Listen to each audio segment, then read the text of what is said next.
Hi hello ನಮಸ್ತೆ one more Saanvi ಕುಕ್ಕಿಂಗಿಗೆ ತಮ್ಮೆಲ್ಲರಿಗೂ ಸ್ವಾಗತ. ಸೊ ಇವತ್ತು ಬೇಳೆ ನುಗ್ಗೆಕಾಯಿ ಸಾಂಬಾರನ್ನ ಯಾವ ಥರ ಸಿಂಪಲ್ ಆ್ಯಂಡ್ ಕ್ವಿಕ್ಕಾಗಿ ಟೇಸ್ಟಿಯಾಗಿ ಮಾಡ್ಕೊಬೋದು ಅಂತ ಈ ವಿಡಿಯೋದಲ್ಲಿ ತೋರಿಸ್ತಿದ್ದೇನೆ. ಸೊ ಎಲ್ಲಿ ಸ್ಕಿಪ್ ಮಾಡಬೇಕು ನೀವರೆಗೂ ನೋಡಿ. ಸೊ ಅದಕ್ಕೆ ಮುಂಚೆ ಯಾರೆಲ್ಲ ನನ್ನ ಚಾನಲ್ನ ಸಬ್ಸ್ಕ್ರೈಬ್ ಮಾಡಿಲ್ವೋ ಪ್ಲೀಸ್ ಸಾನ್ವಿ ಕುಕ್ಕಿಂಗನ್ನು ಸಬ್ಸ್ಕ್ರೈಬ್ ಮಾಡಿ ಸಪೋರ್ಟ್ ಮಾಡಿ ಅಂತ ಕೇಳ್ಕೊಳ್ತಾ ಸೊ ಈ ವಿಡಿಯೋನ ಸ್ಟಾರ್ಟ್ ಮಾಡ್ತಾ ಇದ್ದೀನಿ.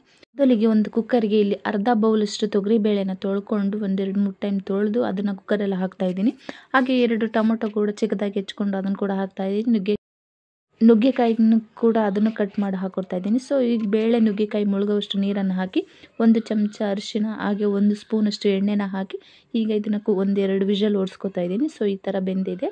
ಸೊ ಈಗ ಒಗ್ಗರಣೆನ ಹಾಕೊಳ್ಳೋಣ. ಸೊ ಒಂದು ಪಾತ್ರೆ ಕಾಯ್ಲಿಕ್ಕೆ ಇಟ್ಬಿಟ್ಟು ಅದಕ್ಕಾದ ನಂತರ 1 ಸ್ಪೂನಷ್ಟು ಎಣ್ಣೆನ ಹಾಕ್ತಾ ಇದ್ದೀನಿ. ಎಣ್ಣೆ ಕಾದ ನಂತರ ಅರ್ಧ ಸ್ಪೂನಷ್ಟು ಜೀರಿಗೆ, ಅರ್ಧ ಸ್ಪೂನಷ್ಟು ಸಾಸಿವೆನ ಹಾಕ್ತಾ ಇದ್ದೀನಿ. ಹಾಗೆ 2-3 ಒಣಮೆಣಸಿಕಾಯಿನ ಮುರಿದು ಹಾಕೋತಾ ಇದ್ದೀನಿ. ಇದು ಹಾಕಿದ ನಂತರ ನಾನಿಲ್ಲಿ 2 ಗಡ್ಡೆ ಬೆಳ್ಳುಳ್ಳಿನ ಸಿಪ್ಪೆ ತೆಗೆದು ಅದನ್ನು ಜಜ್ಜಿ ಅದನ್ನು ಕೂಡ ಹಾಕೋತಾ ಇದ್ದೀನಿ. ಬೆಳ್ಳುಳ್ಳಿ ಹಾಕೋದ್ರಿಂದ ಸ್ಮೆಲ್ ಘಮ ಘಮ ಅಂತಿರುತ್ತೆ. ಸೊ ಹಾಗಾಗಿ ಒಂದು ಈರುಳ್ಳಿನ ಚಿಕ್ಕದಾಗಿ ಕಟ್ ಮಾಡ್ಕೊಂಡು ಅದನ್ನು ಕೂಡ ಹಾಕೋತಾ ಇದ್ದೀನಿ. ಸೊ ಇದೆಲ್ಲ ಚೆನ್ನಾಗಿ ಒಂದು ಫ್ರೈ ಆಗಬೇಕು. ಇದು ಫ್ರೈ ಆದ ನಂತರ ನಾನು ಇಲ್ಲಿ ಬೇಯಿಸ್ಕೊಂಡಿರುವಂತಹ ಬೇಳೆ ನುಗ್ಗೆಕಾಯಿನ ಹಾಕೋತಾ ಇದ್ದೀನಿ. ನೀವು ಬೇಳೆ ಬೇಕಾದರೆ ಸಪ್ರೇಟ್ ಬೇಯಿಸ್ಕೋಬೋದು, ಟೈಮ್ ಇಲ್ಲ ಅನ್ನೋರು ಕುಕ್ಕರಲ್ಲಿ ಹಾಕ್ಕೊಂಡು ಬೇಯಿಸ್ಕೋಬೋದು. ಸೊ ಇವದನ್ನು ಹಾಕಿ ನಾನೀಗ ಒಂದು ಚಿಕ್ಕ ಬೌಲಷ್ಟು ಕೊಬ್ಬರಿ ತುರಿನ ಹಾಕೋತಾ ಇದ್ದೀನಿ. ಈ ಕೊಬ್ಬರಿ ತುರಿನ ಹಾಕಿ ಜಸ್ಟ್ ಒಂದು ಮಿಕ್ಸ್ ಮಾಡಿಕೊಂಡು ಈಗ ರುಚಿಗೆ ತಕ್ಕಷ್ಟು ಉಪ್ಪನ್ನು ಹಾಕ್ತಾ ಇದ್ದೀನಿ. 2 ಸ್ಪೂನಷ್ಟು ಸಾಂಬಾರು ಪುಡಿನ ಹಾಕ್ತಾ ಇದ್ದೀನಿ. ಸೊ ನಿಮ್ಮ ಮನೇಲಿ ಯಾವ ಸಾಂಬಾರು ಪುಡಿ ಇದೆಯಾ ಅದನ್ನೇ ಹಾಕಿ. ಹಾಗೆ 2 ಚಮಚದಷ್ಟು ನಾನಿಲ್ಲಿ ಖಾರ ಪುಡಿನ ಹಾಕೊಳ್ತಾ ಇದ್ದೀನಿ. ಖಾರ ಪುಡಿ ಹಾಕಿಬಿಟ್ಟು ಜಸ್ಟ್ ಒಂದು ಮಿಕ್ಸ್ ಮಾಡಿ ಚಿಕ್ಕದಾಗಿ ಕತ್ತರಿಸಿರುವ ಕೊತ್ತಂಬರಿ ಕೂಡ ಹಾಕ್ತಾ ಇದ್ದೀನಿ. ಕೊತ್ತಂಬರಿನ ಹಾಕಿ ಅದು ಕೂಡ ಮಿಕ್ಸ್ ಮಾಡಿ ಇದು ಚೆನ್ನಾಗಿ ಕುದಿಲಿಕ್ಕೆ ಬಿಡಬೇಕು ಒಂದು 5 ನಿಮಿಷ.